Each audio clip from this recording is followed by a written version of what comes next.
कि बर्बरी के जो पिता थे घटोत्कच बहुत बलवान थे। वो हिडंबा जी के पुत्र थे, भीम के पुत्र थे। और देखिए, हम किसी वाद विवाद में नहीं जाना चाहते हैं कि कई लोग कुछ कथा में अपने, जैसे शाम कथा में अखंड ज्योत पाठ में अलग है, वो भी हमारे लिए पूजनीय है, ये भी हमारे लिए पूजनीय है। उसमें नागलोक की कथा है, इसमें सिर्फ श्याम बाबा की कथा है। जैसे देख लीजिए, हनुमान जी हैं, राम जी के भी 2 मंत्र हैं, कई मंत्र हैं, वैसे 2 कथाएं हैं जी। इस कथा का संबोधन में यह आता है कि हिडंबा से जब घटोत्कच पैदा हुए, वो भी बड़े हो गए और उनकी माता जी ने उन्हें बहुत भक्ति और अच्छी शिक्षा दी। क्योंकि पहला गुरु कौन है इस दुनिया का, बताओ, जम के बोलो। मां सबसे बड़ा गुरु है, मां से बड़ा कोई गुरु नहीं। सबसे बड़ा गुरु कौन? हाँ, जब देवता जिसके पांव पड़ते हैं वो गुरु कौन? मां। तो सबसे पहले पूज्यमान कौन होगी? मां। ये सारी सृष्टि महिलाओं से शुरू हुई है जी, तो पूजनीय है मां। मेरा गोविंद भी किसके पांव पड़ता है? बोलो, मां के। तो कौन पूजनीय है? पहले मां है। हमारे महाराष्ट्र में पंढरपुर एक प्लेस है, जगह है, कभी नाम सुना होगा आपने। वहां पे भगवान के परम भक्त थे। जब भगवान विठल के रूप में उनको दर्शन देने आए, वो अपनी माता पिता के चरण दबा रहे थे। उन्होंने एक ईंट दी और बाहर धकल दी कि बोले खड़े हो जाओ उस पे, मैं अपने माता पिता की सेवा कर रहा हूं। वो परम भक्त तो थे मेरे गोविंद के, परंतु उन्होंने गोविंद को भी एक ईंट पे ठहरा दिया। बोल पंडरीनाथ भगवान की जय। देखो, मेरा कृष्ण कन्हैया कैसे कैसे अलग अलग रूप लेकर के अपने भक्तों को रिझाता है। वो किसी के लिए पंडरीनाथ बन जाता है, किसी के लिए बर्बरीक बन जाता है। बाबा श्याम में भी अनगिनत गुण थे, ऐसी ऐसी दिव्य शक्तियां थी, क्योंकि वो देवता थे, उन्हें एक श्राप मिला था।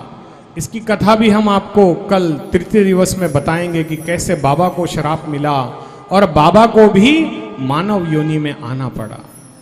तो आज की इस पावन कथा में हम जब माता के गर्भ में होते हैं तो एक गर्भ स्तुति होती है जो भागवत पुराण के अंतर्गत आती है। भागवत पुराण में इस गर्भ स्तुति के बारे में बड़े विस्तार से लिखा गया है कि हम जब माता के गर्भ में होते हैं तो उल्टे टंगे होते हैं, उल्टे लटके होते हैं। हमारा सर नीचे और पांव ऊपर होते हैं और हम हर थोड़ी देर में बेहोश हो जाते हैं, क्योंकि जो जीवाणु माता के पेट में होते हैं वो हमें काटते हैं, हम बेसुध हो जाते हैं। लेकिन जब हमें सुध आती है तब हम अपने गोविंद से प्रार्थना करते हैं कि हे गोविंद, मुझे इस गर्भ से बाहर निकाल दो, मैं आपकी पूजा करूंगा, मैं आपकी आराधना करूंगा, आपकी भक्ति करूंगा। परंतु जैसे ही बाहर आए, माया का ऐसा पर्दा हम सब पर आ जाता है कि हमने जो स्तुति की है भगवान की वो हम भूल जाते हैं और बाहर आके रोने लग जाते हैं। हम सब भूल जाते हैं और वही भूल भुलैया का नाम है माया। और माया वहां प्रवेश नहीं कर सकती जहां पर मेरे श्याम का नाम हो। बोल श्याम प्यारे की जय हो। तो इसीलिए मैं आप सभी से निवेदन करता हूं कि श्याम श्याम कहा करो।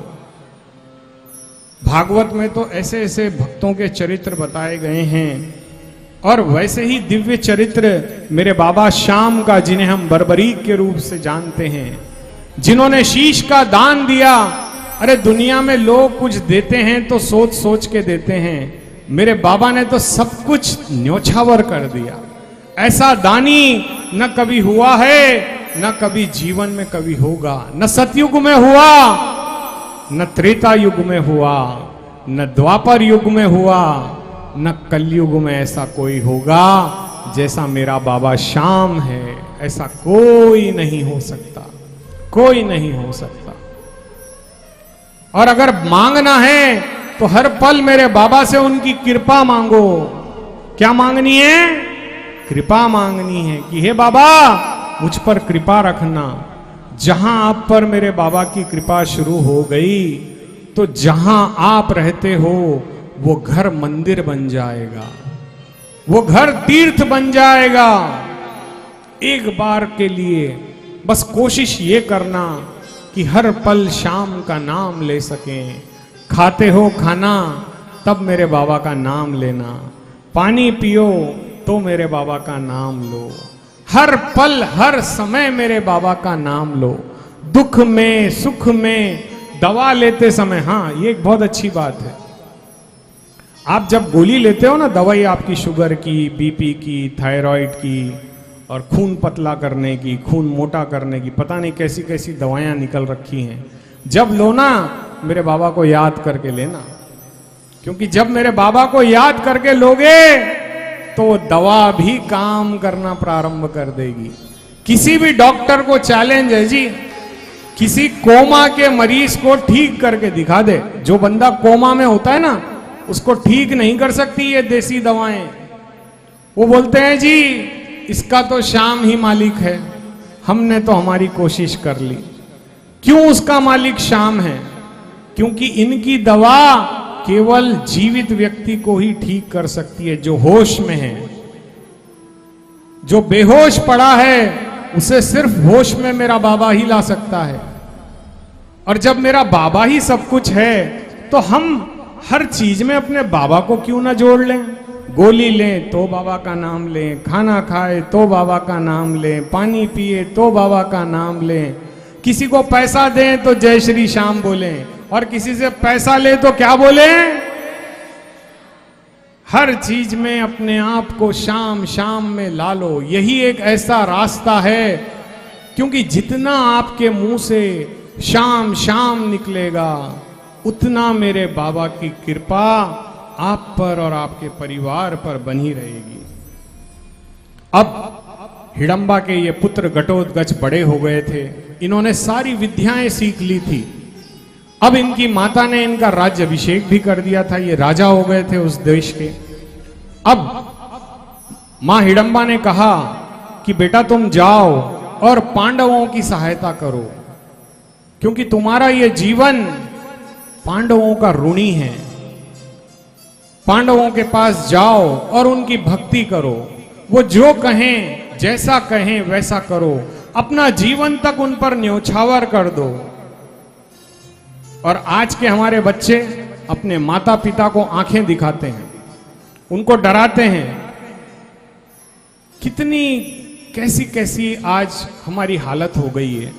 मान लो यदि एक छोटा सा बच्चा कल जिसको आपने पाल पोस कर बड़ा किया, वो भी आपको जब आपकी वृद्धावस्था हो यदि वो आपको आंखें दिखाए तो आपको कैसा लगेगा? जो बोया है जी उसी को काटना पड़ेगा। अगर हम प्रेम बोएंगे, यदि हम हर किसी के मन में बाबा श्याम की भक्ति को संचरित करेंगे या उसको उगाएंगे तो क्या निकलेगा? श्याम श्याम ही निकलेगा। वो कभी आपको वृद्धाश्रम नहीं छोड़ेगा, कभी आपको दुख नहीं दे पाएगा। ऐसी है मेरे बाबा की भक्ति। तो हमें करना क्या है? बाबा की भक्ति, और वो भी किससे? अपने मन से।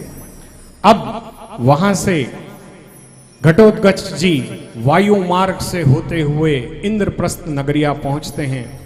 इंद्रप्रस्थ के जितने भी वहां पर उपस्थित जो सैनिक होते हैं वो घबरा जाते हैं, अरे ये हवा में से कौन उड़ के आ रहा है। वो तुरंत जाते हैं, जा करके महाराज युधिष्ठिर को बताते हैं कि प्रभु कोई हवा में बहुत बड़ा दैत्य उड़ता हुआ हमारे नगर की ओर आ रहा है, कोई संकट हमारे पास आ रहा है। सारे घबरा जाते हैं। वहां पर भगवान श्री कृष्ण भी होते हैं। भगवान की तो ये सारी लीला है, वो जानते हैं कि घटोत्कच आ रहा है। इतने में घटोत्कच उस महल में दाखिल होते हैं।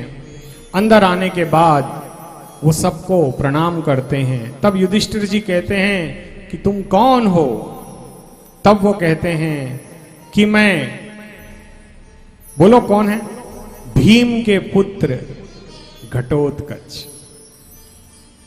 जैसे ही उन्होंने भीम का नाम सुना, सारे लोग प्रसन्न हो जाते हैं, क्योंकि भीम का पुत्र यानी मेरा पुत्र। आज तो हम भाई भतीजे भी लड़ लेते हैं पैसों के लिए, लेकिन उस दौर में ऐसा नहीं होता था। तुरंत धर्मराज युधिष्ठिर अपने सिंहासन से उठकर खड़े हो जाते हैं, घटोत्कच को अपने गले से लगाते हैं।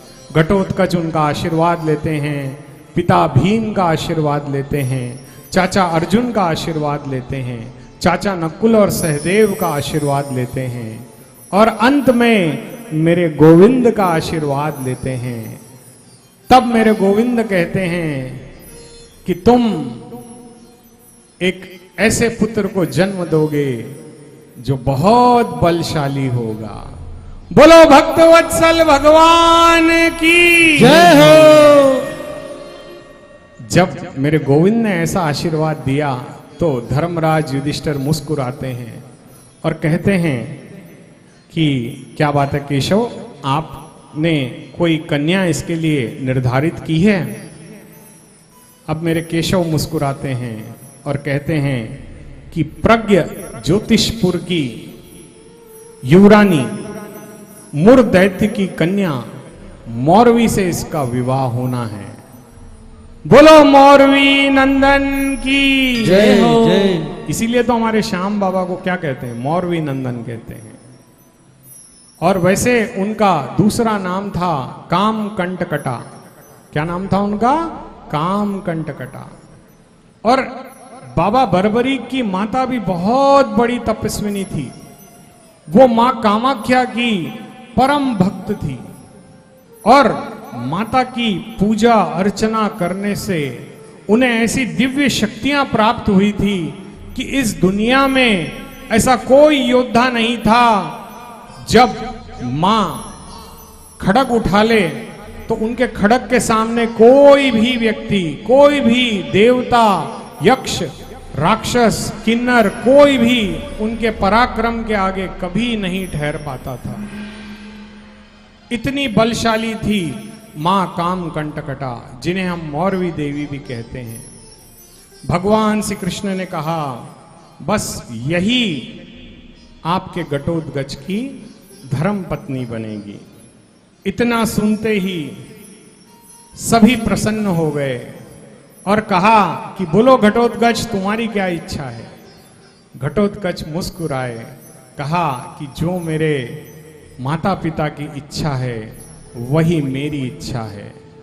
और आजकल के हमारे लड़का लड़की प्रेम के चक्कर में अपने माता पिता को तिलांजलि दे रहे हैं, अपने माता पिता की कोई परवाह नहीं करते।